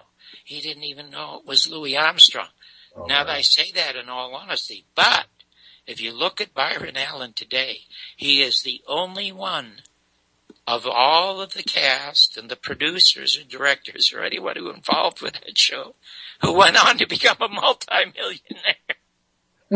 He has 5 shows, 5 half-hour dreadful shows on television, and they're called barter shows. He does shows about celebrities because he knows people like. He does shows with comics, and what he does, he gives the shows away to television stations for nothing. He keeps half of the advertising revenue, and they get the other half. They're called barter shows, and he's become a mega millionaire. So when I tell you he was dumb, he may have been educationally dumb, but he wasn't economically dumb. So I have no qualms about telling the story about how unbelievably dumb he was. At one time, he was in Cincinnati, and he was being interviewed on the local news, and unfortunately somebody taped the news and sent it to George Slaughter, because when Byron was trying to renegotiate his contract, Slaughter wanted to show him this news thing to show how stupid he was. Is that when he was being interviewed by the guy in Cincinnati, the guy said to Byron, "Why are you here?" And Byron says, "Well, I'm just stopping here on my way to Ohio." So I had to tell Slaughter, I said, "You will never release that. You'll burn it. You can never let people know anything about our cast." Well, anyway, the problems began to develop in the show. The second, Sarah Purcell started to have this intense sexual relationship where she told me she had her first orgasm with a guy named Robert Long, who I had hired to come in to be her field producer. So they were doing a lot more producing and reproducing than I realized, and he started to convince her that he was a star, which she was not. She was enormously popular and enormously likable. But there are 3 kinds of people in this business. There are stars, there's celebrities, and there are talents. Now, stars don't necessarily have to have any talent, but they will be celebrities because they're stars. They have a charisma. There is something about them that is arresting. You see that in Cary Grant, okay? You see that in a number of people. They're just Ella Fitzgerald. I mean, physically unattractive woman, but spellbinding when she sings. That's a star. Then you have talents. I was the talent. I wasn't a star. I might have been a half-assed celebrity, which I cared nothing about, because I was the one who was writing and editing the show. Sarah was only a celebrity, but she thought she was a star who had talent, and began to interfere in horrible ways, as most people do who think they're more important than they are. But in any event, 1980, I read this old article in the Los Angeles Times about the House Select Committee on Assassinations releasing a report that they conclude there was a conspiracy because they found the dicta belt, which recorded multiple gunshots, more than 4, which meant that Lee Harvey's Manuel Carcano, with a defective sight, could have never fired the shots. So therefore, there was a conspiracy existed. Well, I was elated. So I called up Jim. Now, before I called up Jim, I thought, where could I tell this story? Because it's not quite a real people story, but where I could tell it. But as you know, in television, what happens is when somebody has a successful show, the networks come to you and they say, "Here, do another show for us." So they asked Slaughter to do a show related to news. Do you remember the movie Network? Yes. It was by far, when I was a critic, I said it's the only movie ever made in America where you go to listen to it rather than look at it. Patty Chayefsky wrote a script that is so brilliant, it looks like a documentary today. And they had Peter Finch, I'm mad as hell, I'm not going to take it anymore. And they had Sybil the Soothsayer. Anyway, because of the popularity of that movie, Slaughter decided to do a news kind of show called Speak Up America. He hired Marjo Gortner, a former child evangelist, hired Gene Kennedy, a really attractive black lady journalist, and the coach of the winning American hockey team, the Dream Team that beat the Russians back in 1980, and we became very good friends as a result of that show. And anyway, Slaughter was always after me, since I came out of news, to help him tell some of the stories. I said, George, I'm working 20 hours a day in the editing room. I can't help you. Anyway, he got the show, and at that time, I read that article, so now I knew I had a place to put Jim Garrison. So when I called Jim, I said, Mr. Garrison, I never called him Jim, Mr. Garrison, do you feel vindicated? And he said, John, I feel like a blind man who's received a small trophy in a very dark room. Only I know I got it. And I said, can I come down and tell your story? He said, John, after the Clay Shaw trial, 1969, 10 years have passed, and I have not given one interview. And I said, Mr. Garrison, I will tell your story. He said, you come down here, I'll tell you my story. You tell it any way you wish. So I went down to New Orleans, did the Real People stuff. I went to his house. He must have had 2,000 books in his library. What an articulate, bright man. On the wall, he had a picture of himself at Dachau, because he was there when they liberated that death camp, and he wrote underneath, lest we ever forget. I'm telling you, it was 3.5 hours of the most frightening, compelling, interesting, American, inspiring moments I ever spent in my life, or will ever spend in my life, just putting this man on camera to tell his story. And sometimes, Chuck, you know when people are telling the truth by just some offhanded remarks that they say. Because I said to him, Mr. Garrison, you know, you're not aligned with any political party. You're a former FBI agent. You're extremely conservative. You're almost civil libertarian, as it were. You were in the military. You're in the Air Force Reserve. Whatever made you think you could take on the federal government? And without missing a beat, Chuck, he said, John, I guess as a kid, I saw one too many Frank Capra movies. Well, that was me. I mean, my impressions of America were Jimmy Stewart. Mr. Smith Goes to Washington. Any political film that had Jimmy Stewart was a Frank Capra movie, and I loved it. And that was my version of America, but that is not the real America, as it turns out. So anyway, I come back. And there's so much material. I tell George, I said, George, I can only tell a story in 2 parts because there's just too much material. And, you know, they don't like stories to be longer than, 8 or 9 minutes. And I kept telling George, I said, look, at 60 minutes, they do 3 20-minute stories. He says, no, they're only 12 because of the commercials. I said, well, let me do 2 12-minute stories. So I said, okay. Anyway, the very first time an American audience sees him in primetime television, Marjo Gortner introduces the piece because he's the guy I signed to the story, is Jim Garrison pops up on the screen, and it's a full screen, and he's leaning forward, and he says, Lee Harvey Oswald had nothing to do with the assassination.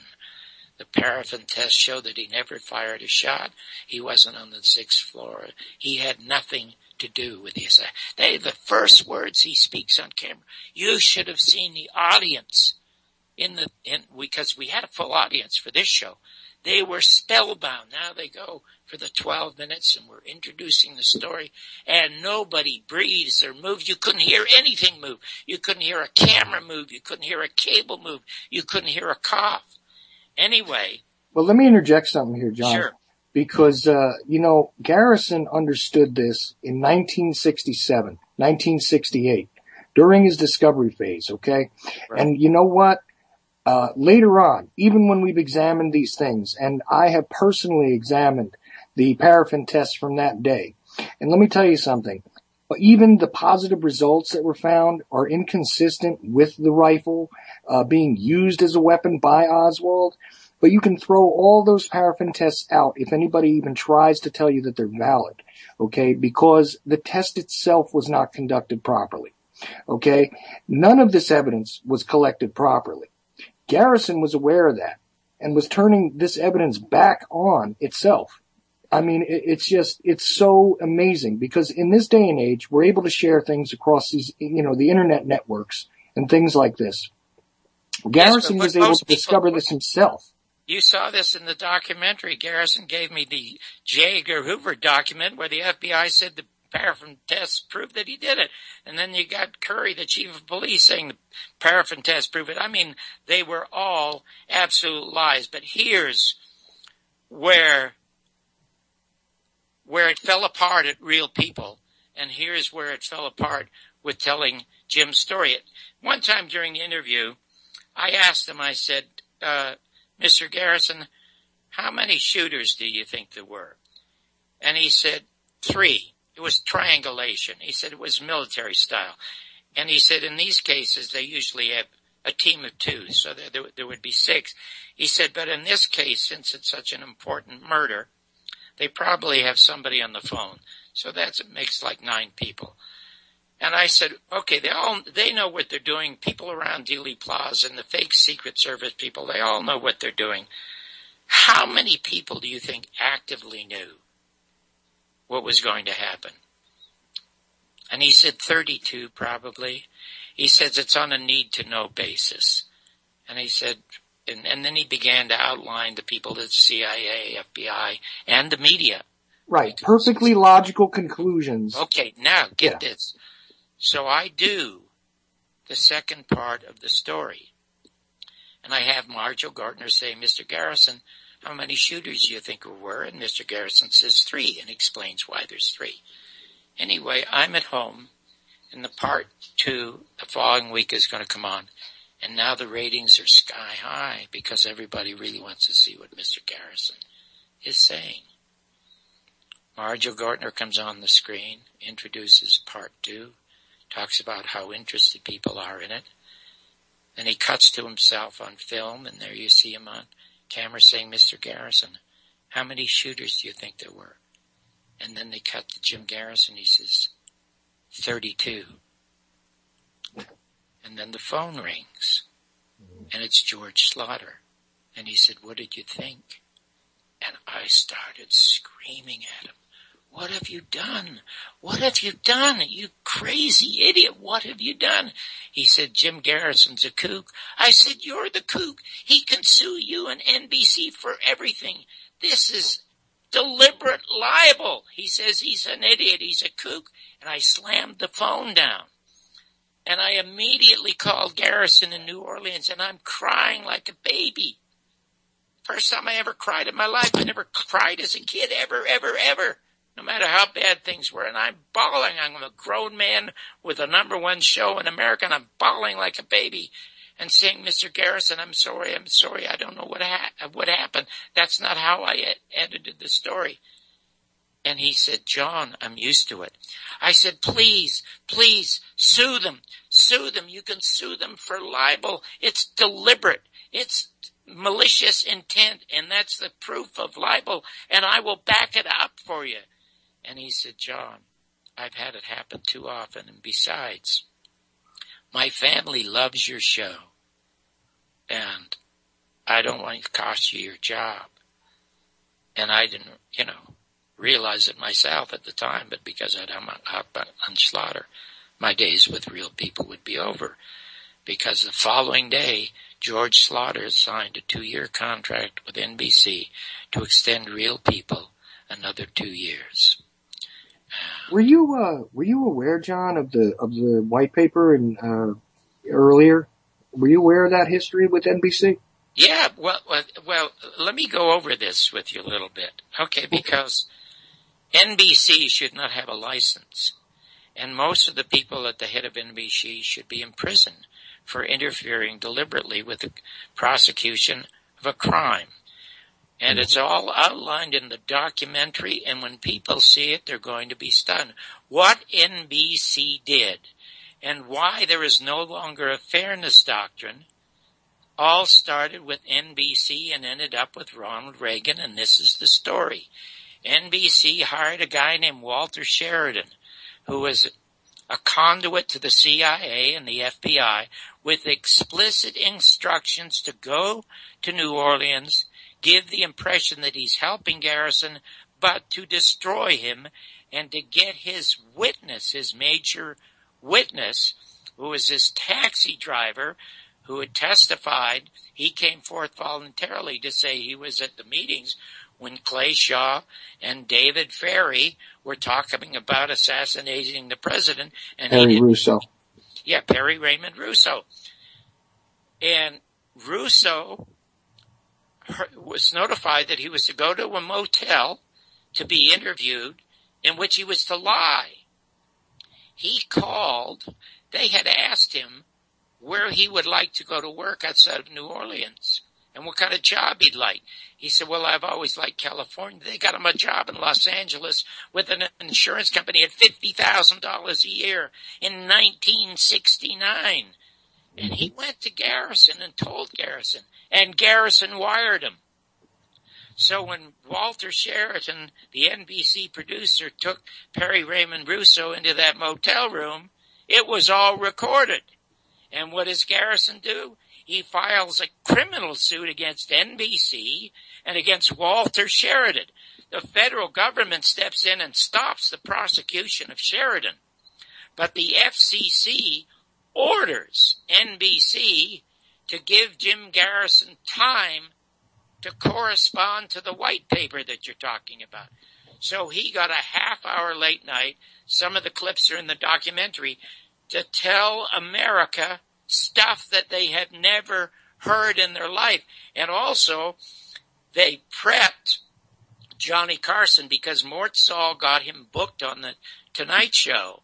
And Mark Lane tells us a great story about how they rehearsed Jim Garrison for these tough questions that Carson was going to ask. It's a great moment in the documentary, but in any event, as a result of going on American television and telling them the truth about the assassination, Ronald Reagan sees this, as does the CIA and the FBI and the heads of the networks. And these are the warmongers that want to go eventually into Vietnam, that want to go eventually into Iraq and Afghanistan and now Iran and every place else. These are the people that Kennedy tried to stop, and that's why they murdered him. Anyway, they said, we can't have a Jim Garrison event on American television ever again. Get rid of the fairness doctrine. And they got rid of it. Now, do you realize this? If there were no fairness doctrine, if there were a fairness doctrine now, Murdoch, who owns Fox, could never own Fox Network, because everybody on his network, except for Judge Napolitano, is a spokesperson for conservative Nazis, for crying out loud. Whether it's Hannity or O'Reilly or whoever it is, they're all supporting the Warren Report. They're all supporting the Pentagon. They're all supporting the war machinery, okay? Now, interesting comment about somebody who bought my documentary and posted a great review on Amazon. He said, 30 years ago, when I watched stories about the assassination or the 20th anniversary of the assassination, there was a few stories about Jim Garrison, and there were a few people on who had conflicting views rather than those of the Warren Report. And he goes on to say, watching every program on the 50th anniversary, not one word about Jim Garrison, not one word from a dissenter. And I offered it free to everyone. Tom Brokaw, I offered PBS, CNN, I offered it free to everyone because they should see the story of the one man, the one single man law enforcement officer who tried to bring somebody to trial for this case. Now, the final upshot of this, I knew that that would happen. So I was going to book an event at UNLV on November 22nd, and I was going to book Bobby Kennedy. Bobby Kennedy, a year ago, told Charlie Rose that his father did not believe the conclusions of the Warren Report. Well, a friend of mine, Dick Russell, writes a lot of material with Bobby Kennedy, and Dick is Jesse Ventura's ghostwriter. He writes all of Jesse's book, and he gets co-author credit for it. But in any event, since he's a friend of Bobby's, he asked Bobby if he would come out here. He would screen the Garrison tapes, and there would be an audience of 1,200 people, and George Knapp, who's the Sunday night host of Coast to Coast AM, would interview him, and then we'd do questions and answers from the audience, and I would be part of the panel, as would Bobby Kennedy. And he said he would do it for $25,000. I barely had $25,000. But I said, I'll give my last $25,000 to Bobby Kennedy to come out here and do that. And he agreed. So we set the date for December 12th because we couldn't get any other dates. There were going to be 1,200 people there. George Knapp was there. There was going to be a crew there, everything. 3 days before the event, he calls up and cancels. Okay. He told Dick Russell, he got a copy of the documentary and wouldn't look at it. He told Dick, wasn't Garrison a kook? Now here's the son of somebody murdered by the Central Intelligence Agency, an uncle murdered by the Central Intelligence Agency, who is afraid to look at the facts.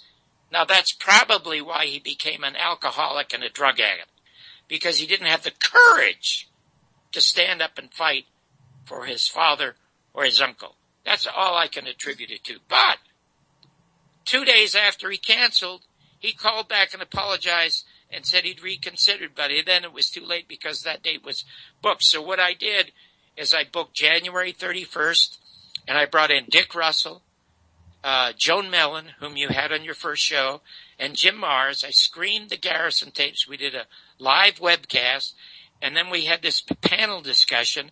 And I must tell you, the Garrison tapes, even though I did it, is the definitive documentary about this case, the only one in which Garrison participated. And it is so compelling. No matter how many times I've seen it, it's like it's brand new, and I learned something else that I didn't know. And I don't feel that it's mine. I feel it's a part of history. And I always think nothing could follow this. It's just too strong. Let me tell you something. Joan Mellon, Dick Russell, and Jim Mars were outstanding.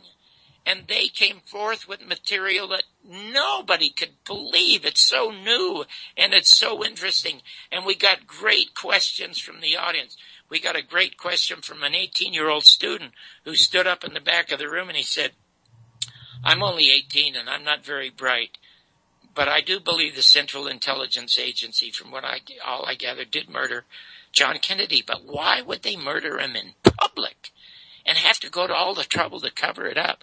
And you should hear the brilliant answers, beginning with Jim Mars and Joan and Dick, in response to what that, oh my God, in response to what that kid said, to teach them a lesson. And Joan Mellon says that John Kennedy was the last president who ever thought he ran the country. None of them. I mean, Jim Garrison said every presidential candidate heard those gunshots and they know where they came from. You think Obama runs the United States? You think Clinton runs the United States? Look at Bill Clinton. You know, it gets back to, remember I told you earlier in the program that Jim Neighbors says to me, John, it's much better to be liked than to be talented. Mm-hmm. Look at Bill Clinton. Bill Clinton destroyed America worse than George Bush. Bill Clinton repealed the Glass-Steagall Act that was passed while Roosevelt was in office during the New Deal to prevent banks from ever gambling again with our money. Clinton repealed it. And what else did he do? And we were warned by that guy from Texas who was running against him and... Ross Perot? Ross Perot, when Ross Perot was in those 3 debates, he would point at Clinton and he would point at Bush. Now look at Bush.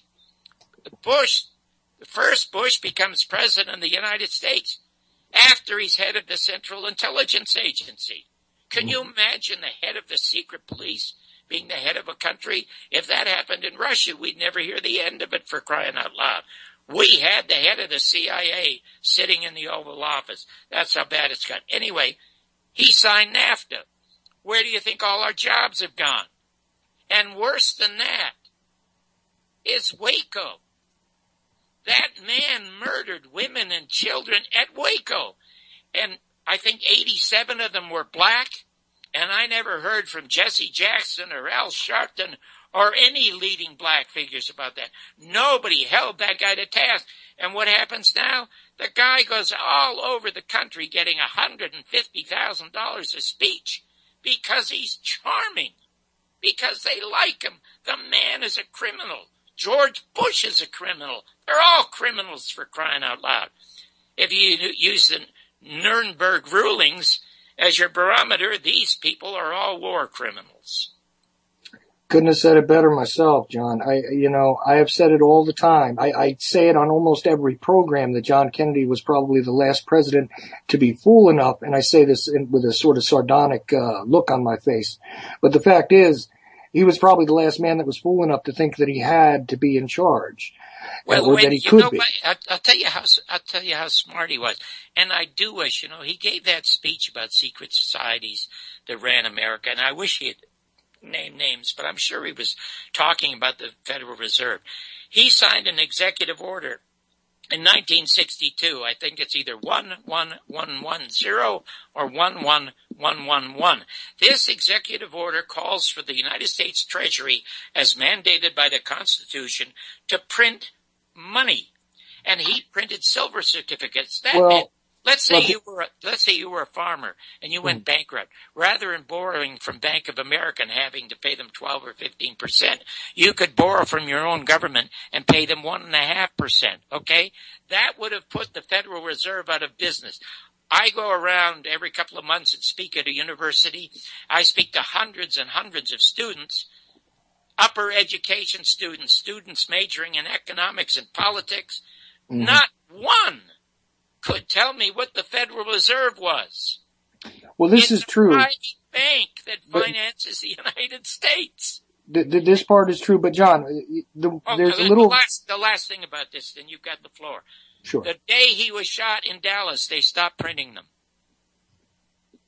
And the only other president that happened to was Abraham Lincoln. He was trying to finance the Civil War, and he went to New York bankers. They didn't have a central bank at the time. They offered him money at 33% interest. He told them to go screw themselves, and he printed greenbacks. He was shot, and they stopped printed greenbacks. This is true about Lincoln, absolutely. But the Kennedy thing, I've got to take a little bit of an issue with you, John, and only for one reason. If you read the executive order, and it's 11110, if you read that one, it's actually an augmentation of an earlier executive order. Okay, those silverback certificates that you're talking about were part of an executive privilege that occurred earlier. Okay, it wasn't Kennedy only that printed them. He was actually changing the system and turning that power back over to his Secretary of Treasury. The Treasury, right? C. Douglas Dillon at the time. And the reality of that is not exactly as you're representing it. However, I will say this. There was a lot of other things that we've discovered that Kennedy was doing. He was fighting the Federal Reserve, but that is a little bit of a misnomer, and I don't like to argue with my guests generally, but... Listen, sure you can... But no, I understand, John, but I'm not like that. I'd rather have a nice conversation and not do that. But I'm serious. If you go and read that, or if you take a look at the work of a guy like G. Edward Griffin, okay? Yeah, and terrific book, The Creature from Jekyll Island. But even his interpretation of this, printed as early as the year 2000, okay, would show you that that this is kind of a misnomer, and it's unfortunate because people have seized upon it without actually taking an appreciation for the battle that Kennedy was really having with Wall Street and with the Federal Reserve directly.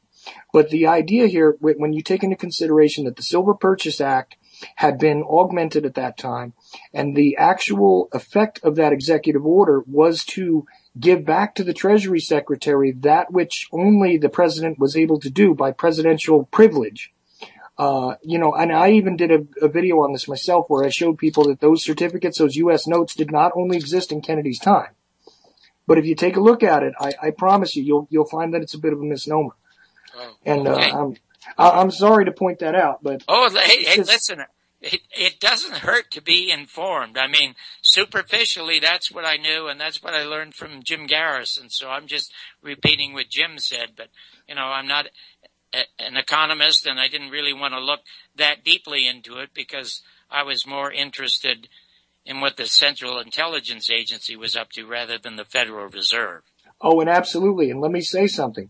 I absolutely agree with almost every single thing else you said, okay, as far as the CIA is essentially either directly or indirectly responsible for these murders and is also responsible for fueling the military-industrial complex, which was exactly what these two men, both Bobby Kennedy and John F. Kennedy, were murdered for opposing. Okay, now I'm going to tell you the final part of this little story and how Jim Garrison's story and trying to tell it has always affected my life.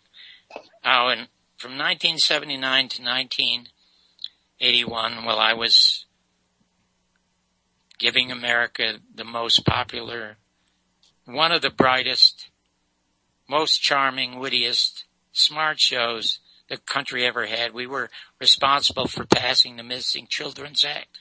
We were largely responsible for getting Congress off their ass to build the Vietnam War Memorial in Washington, D.C. We first did the story about the Tuskegee Airmen, the Navajo Code Talkers. This was all our doing. And if which no one actually was focusing on the Tuskegee Airmen prior to you. I'm very sure. That's exactly right. Okay, so now let me tell you this story. When I was negotiating with Bobby Kennedy, I told Dick, I said, you know what, Dick, send these pictures to Bobby Kennedy for me. And I gave him pictures of me with Thomas Noguchi, who was the coroner of Los Angeles and who performed the autopsy on Bobby Kennedy. Okay, now, back I was fired from Real People. Now, I was fired from a job that was paying me over $30,000 a show. There are 22 shows a year. I was making a lot of money. That's more money than most families make in a year, even today in America. Okay? And when I was fired, I didn't mind it because it was, America lost a great show and Slaughter started spreading the word that I was controversial. So I kept losing jobs all over the place. But one place where I wasn't going to lose a job was with Frank Sinatra, my pal, the guy who wanted to work with me. And one day we were talking. He always wanted me to call him Francis. That's what his friends called him. And I said, Crosby died in 1979 while playing golf on a Spanish golf course. He had a heart attack. And I said to him, Francis, Crosby died on the golf course. You know what? Nobody talks about him now. Nobody knows about him. He said, hey, hold it, kid. He was my idol. I wanted to be Bing when I was a kid. And I said, but you are more than Bing. Bing was a great movie actor. He was a great singer. He was a great entertainer. But that ends it there. I said, but not only are you a force in movies, a force in television, a force in music, you're a social force. You helped get John Kennedy elected to the presidency. I said, you know what? There was a show, you might remember a show called Roots. Yep. About Kunta Kinte. It aired on ABC 5 nights in a row. And it was a black family tracing their roots back to Africa. It was an enormous success. And I said to him, Francis, you know what you should do? You should do an Italian Roots, only it's about you. He said, what are you talking about, kid? I said, listen, why would you want nobody to know about you the way nobody knows about Crosby? You have a lot to say about stuff. He had nothing to say about anything. I said, let me come and interview you every weekend. I'll put down in Palm Springs. I'll put you on camera for an hour, 2 hours, when it's convenient for you. All the tapes will stay in your possession, and I'll do it for 3 months. And I'm going to ask you all kinds of really tough questions. And let me tell you something. I heard when you were in Las Vegas, and the gaming board was questioning you about the Sands, and you said you weren't affiliated with any of these people. I said, Francis, when I was 16 years of age and ran away from Canada, I went through Lake Tahoe, and I stopped at the Cal Neva Lodge. And guess who was the first celebrity I ever saw? It was you, walking in. You had your coat over your shoulder. He said, yeah, that's how I used to like to wear it. And I said, your buddy was Sam Giancana.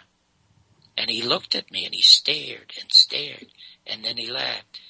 He said, kid, you got a deal. And I said, now when I do this, I'm going to find 5 generations of people who got romanced and got married to your music. I'm going to talk to people who love you. I'm going to talk to people who hate you. But I will never be heard or seen on camera. And we'll do it over a 5-night period. It'll be 2 nights. It'll be 10 hours of television. It'll be the first visual autobiography ever done by a prominent performer. Chaplin never did it. The Beatles never did it. Crosby never did it. Well, Crosby had nothing to say, but you'll do it. And he gave me the biggest hug, and he said, write it up and give it to my secretary, Dorothy. So I did all that, and he writes me this great letter about how he wants to do it. I'm only asking 10%. He said, pal, take what you want. I said, listen, it's going to make millions. 10%, I'm fine. I get to produce it and direct it, write it. That's all I'm interested in. And I'm enthused, and Jilly, who was his bodyguard, calls me and gives me a big hug. Said, God, he's so excited about this. Okay, now, what happens? How weird things happen. This William Holden, star of Network and a really good actor, but a horrible alcoholic. He falls down drunk, hits his head on his coffee table in his condominium in Santa Monica, and dies. So all the California and Los Angeles newspapers says movie star Bill Holden dies from a fall. And that's the end of it, okay? Thomas Noguchi performs the autopsy. And now for 2 years, city police, the CIA, and the board of directors in Los Angeles have been trying to get rid of Thomas Noguchi because in his coroner's report of the death of Bobby Kennedy, he said because of the extensive powder burns, the muzzle that killed him was no more than 2.5 inches from the left rear of his ear because of the burns to the hair and the skin.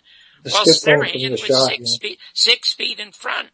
So it would have been impossible. And so people were saying, are you saying Sirhan didn't do it? He said, no, this is my autopsy report. It's up to you. I'm just telling you the cause of death. Okay. So they couldn't get rid of him. They could not get rid of him. Okay. So anyway, he comes out with the autopsy report and Bill Holden and says that Bill Holden had an alcohol level that was excessive, fell down drunk, hit his head on a glass coffee table and bled to death. Well, Hollywood was in an uproar. How dare they say about one of their stars that he's a drunk who falls down dead? And the guy who is angriest is Frank Sinatra. Well, my friend at the time, one of my friends is a guy named Robert Blair Kaiser, who wrote the definitive book on Sirhan called RFK Must Die. And he gave me the book and all his notes. He's one of the few people that got to interview Sirhan. And he tells me Sirhan didn't do it. Anyway, he gets so many threats, he has to leave the country. He leaves me with his book, his manuscript, and the papers. So I, along with Noguchi's lawyer, formed the committee to keep Noguchi as an independent coroner for the county of Los Angeles.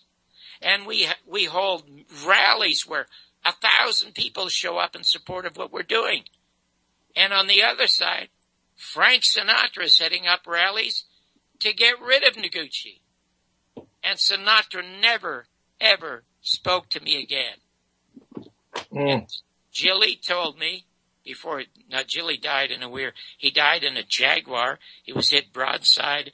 It caught fire. He couldn't get out, and he burned to death. But before he died, he told me, he said, that was one of the saddest moments in Frankie's life, he said, because he really did want to do that. He was really, really looking forward to doing this thing with him. So that's how my trying to tell the Garrison story has affected my life also.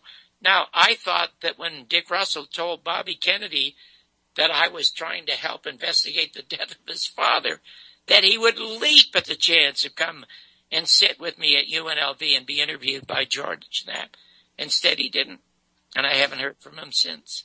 Well, listen, John, we have less than 10 minutes left. Okay, so I just wanted to make you aware of that.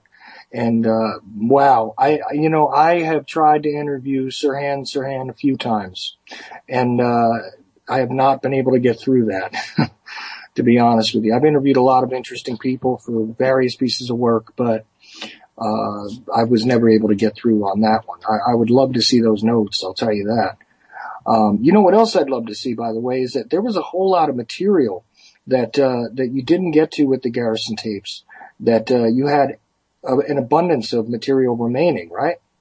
Yeah, I had hoped, and sadly I got no help at all from Oliver Stone.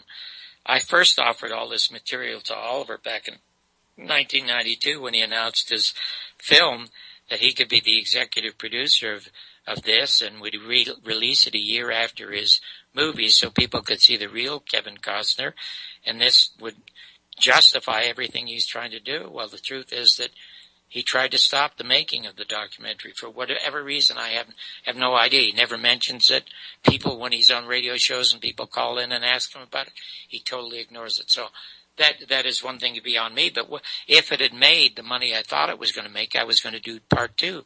And I was going to call part 2 The American Media and the Second Assassination of President John Kennedy, because the material that I have and the stuff that he gave me is amazing. But what I'm going to tell you, I'd never heard of you until you sent me an email, and I'm just thrilled that there's another Kennedy assassination site up there, is that the DVD for The Last Word on the Assassination has only been on Amazon for 10 days.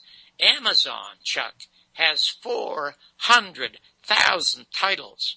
Ours debuted at 125. Within 4 days, it was up to number 13,000. Now it's up to number 5,000, and it's up to number 55 in the top 100 documentaries on Amazon without any publicity or promotion.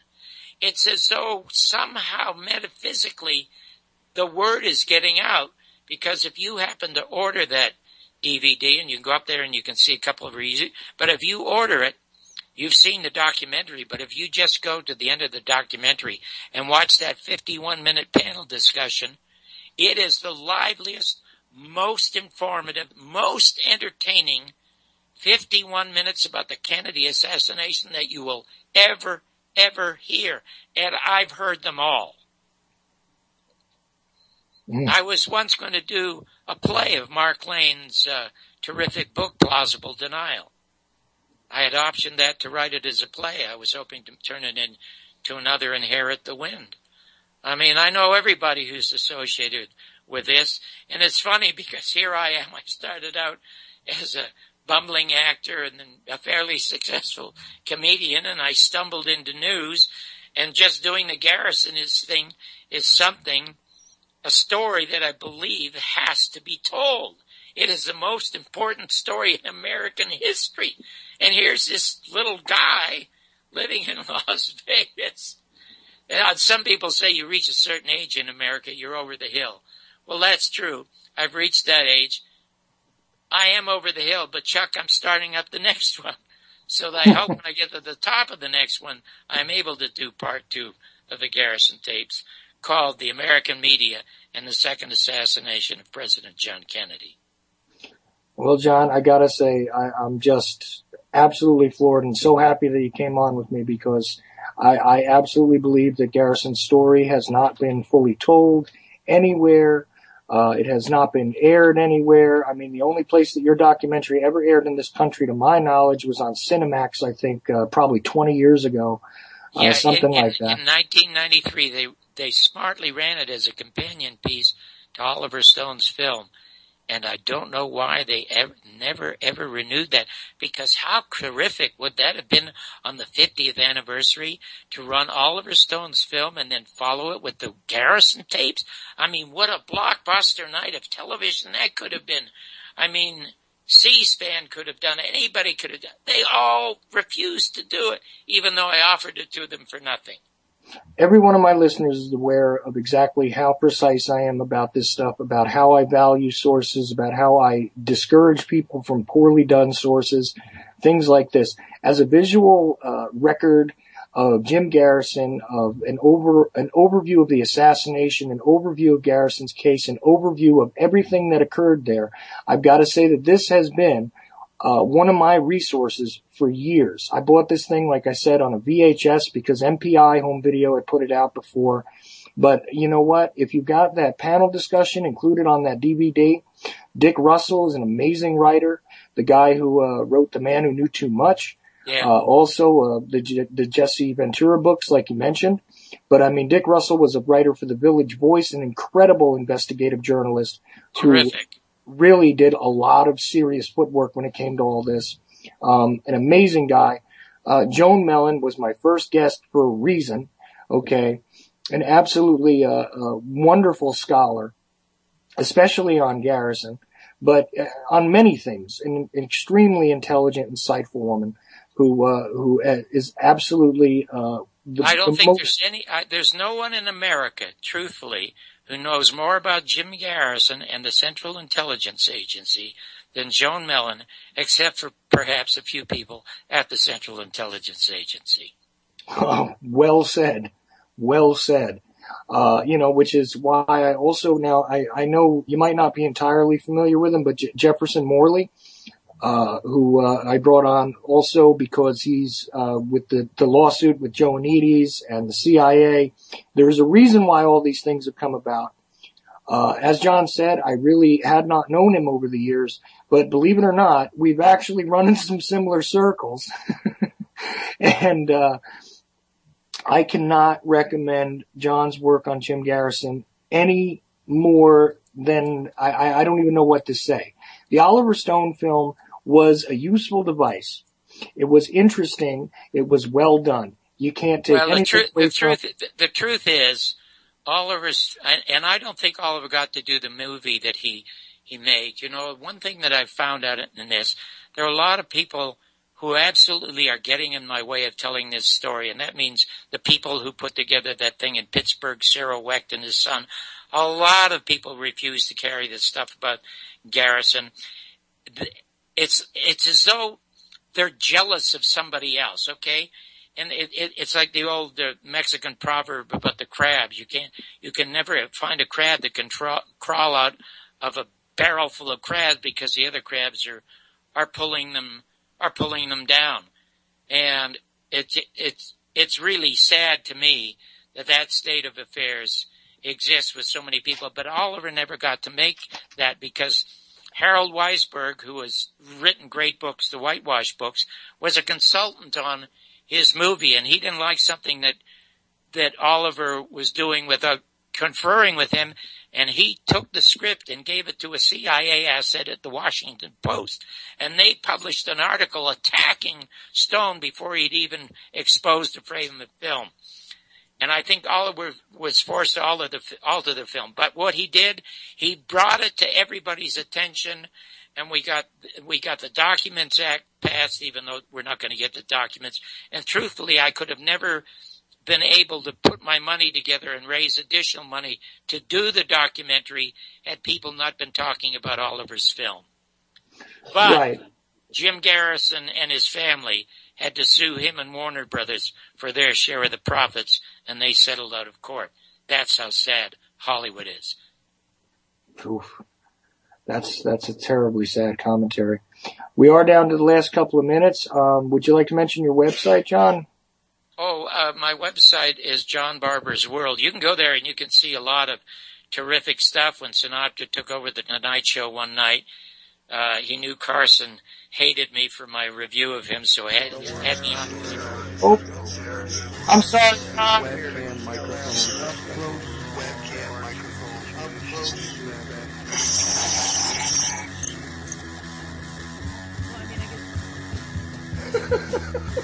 At the age of 19 in 1962, she was See, but I have the files. You know, I read this stuff at the National Archives, and I read these other things. I said to myself, how can that be possible? The brain, you know, days and the final slab of choice, and on computers, the internet, professionals, and not just Ventura style. It doesn't matter where the information comes from as long as it's real. It doesn't. It's hard to get real information because seriously, they don't want you to have just read two sources whenever I try to prove out.